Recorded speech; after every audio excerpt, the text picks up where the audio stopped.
Itu pada leluhur yang ada di Jawa ini menyebutnya dengan 사수들로 진도 하유네나라 방어도와 땡띠요.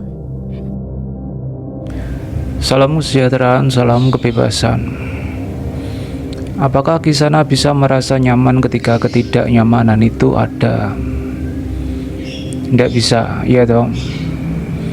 Karena ketika dua kutub itu dipertemukan, di sana akan terjadi pertarungan dan pasti akan dimenangkan oleh salah satu kutub. Seperti siang dan malam, itu tidak akan pernah bisa menjadi satu. Baik dan buruk itu bagi si jiwa, bagi si manusia. Tapi keduanya itu bisa akur, bisa menjadi satu bagi rasa sejati. Lalu saat ketidaknyamanan itu ada, apakah salah bagi si jiwa, bagi si manusia ketika dia itu merespon dengan sesuatu yang negatif? Pemikiran negatif, perasaan atau emosi negatif, sehingga menghasilkan keinginan yang negatif. Misal ada yang melanggar kebenaran pribadi dari si jiwa. Si jiwa ini sudah memiliki kebenaran pribadinya. Kalau beribadah itu harus seperti ini, harus seperti itu. Lalu muncullah bejo. Bejo datang dan berkata, beribadah itu yang benar itu seperti ini, seperti itu. Kalau tidak seperti itu salah. Dan itu melanggar kebenaran pribadi milik si jiwa. Dan si jiwa ini pun merespon dengan sebuah kemarahan. Apakah marah itu menjadi salah bagi si jiwa? Si jiwa yang kebenaran pribadinya ini dilanggar. Kan sudah menjadi rahasia umum. Siapa yang tidak tahu kalau marah itu tidak boleh, iri, dengki itu tidak boleh, ya toh. Tapi mengapa semua manusia, hampir semua manusia, termasuk si bejo sendiri ini juga masih merasa marah, masih merasa iri, dengki. Dan tidak jarang emosi negatif ini dipalsukan. Dia dimanipulasi dengan sikap tubuh fisik yang terlihat baik. Tapi apakah sesuatu yang disebut Tuhan itu bisa dibohongi dengan kamuflase tubuh fisiknya, dengan senyuman yang manisnya itu, dengan tingkah lakunya yang sok baik itu? Ya toh, Tuhan tidak akan pernah bisa dibohongi. Dan memang seperti inilah faktanya, kalau sebenarnya hampir semua manusia itu tidak akan pernah bisa untuk tidak beremosi buruk. Atau dengan kata lain, itu sudah menjadi kodratnya manusia, sudah menjadi kodratnya si jiwa untuk beremosi buruk. Nah, kalau memang kodratnya sudah seperti itu, tidak bisa untuk tidak dilakukan. Lalu di mana letak larangan untuk tidak marah, untuk tidak mengeluarkan atau mengadakan emosi yang negatif itu? Berarti pemahaman hampir semua manusia tentang jangan marah atau jangan mengeluarkan emosi-emosi negatif ini bisa dikatakan belum benar. Dari pemahaman saja belum benar, apalagi prakteknya, ya toh. Seperti apa sih pemahaman oleh pikiran untuk mencerna kata tidak marah itu? Kalau kita bertanya kepada diri kita masing-masing, tidak marah itu berarti ya tidak ngomel-ngomel, tidak teriak-teriak. Tidak marah itu adalah senyum manis, ya toh. Tapi emosi itu masih tetap berada di sana.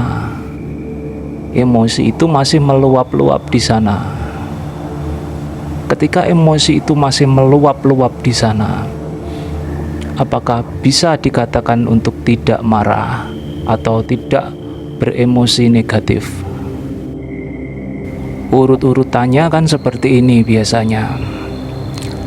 Di dalam ruang kosong, di dalam jeda yang sangat sempit itu, muncullah sebuah rasa atau emosi negatif yang tersadari oleh jeda ruang kosong itu, yang tersadari oleh ruang kosong itu. Setelah muncul emosi negatif, pikiran berbicara dengan berbagai asumsinya, dengan bla bla bla bla blanya. Kalau aku marah seperti ini, seperti itu, nanti dia seperti ini, seperti itu. Nah, ya toh.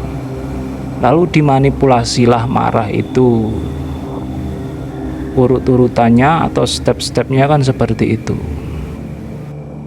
Atau juga bisa jadi setelah jeda sempit ruang kosong itu menyadari adanya emosi. Emosi itu langsung berjalan, dan si manusia itu langsung membawa golok, langsung membawa parang. Itu baru tentang rasa, tentang emosi, atau tentang rasa atau vibrasi. Belum tentang pemikiran atau cipta atau frekuensi. Belum tentang keinginan atau karso. Berarti kebanyakan manusia, termasuk Mimin ini sendiri, itu adalah manusia-manusia yang belum Jawa.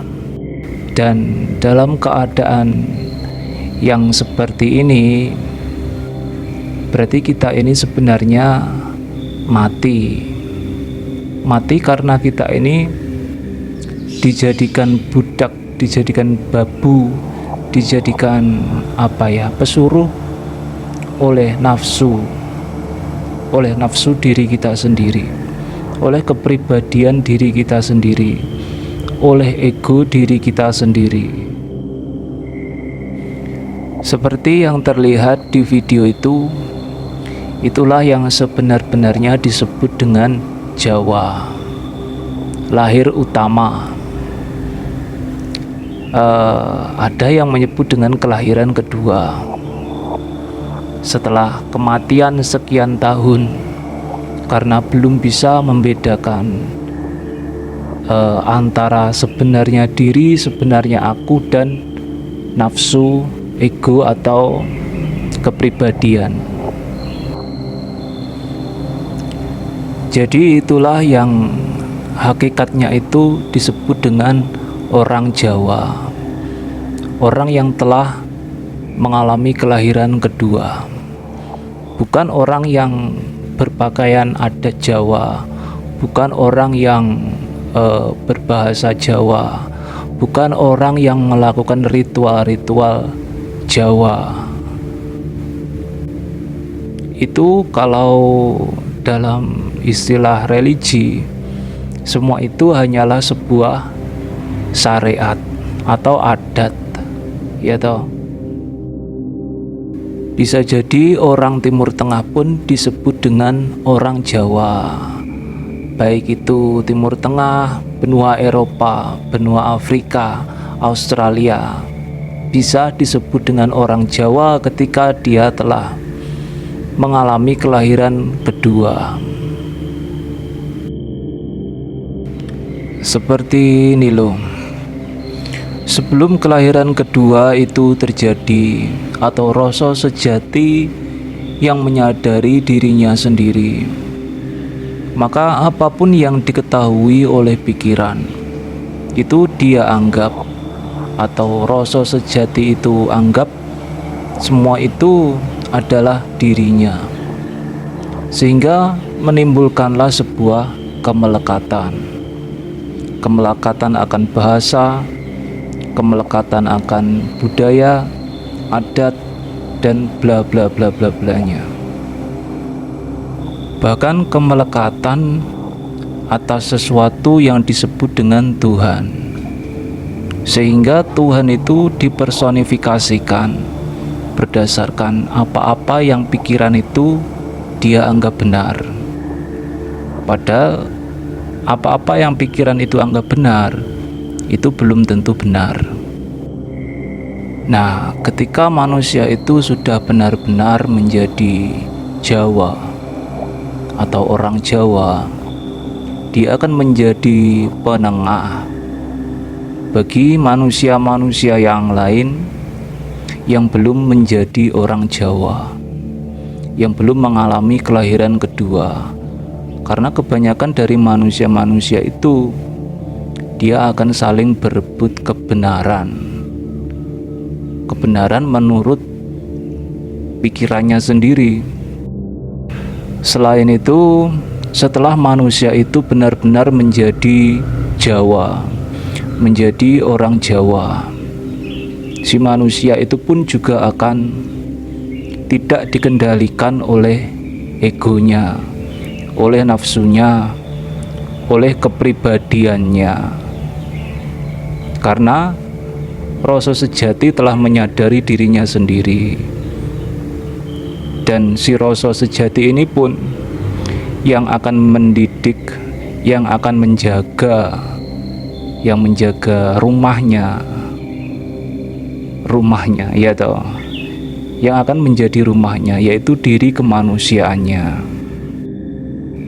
Bagaimana rasa sejati ini menjaga rumahnya itu, diri kemanusiaannya itu para leluhur yang ada di Jawa ini menyebutnya dengan Sastra Jendra Hayuningrat Pangruwating Diyu. Ya, kita sambung di part selanjutnya tentang Sastra Jendra Hayuningrat Pangruwating Diyu. Salam kesejahteraan, salam kebebasan.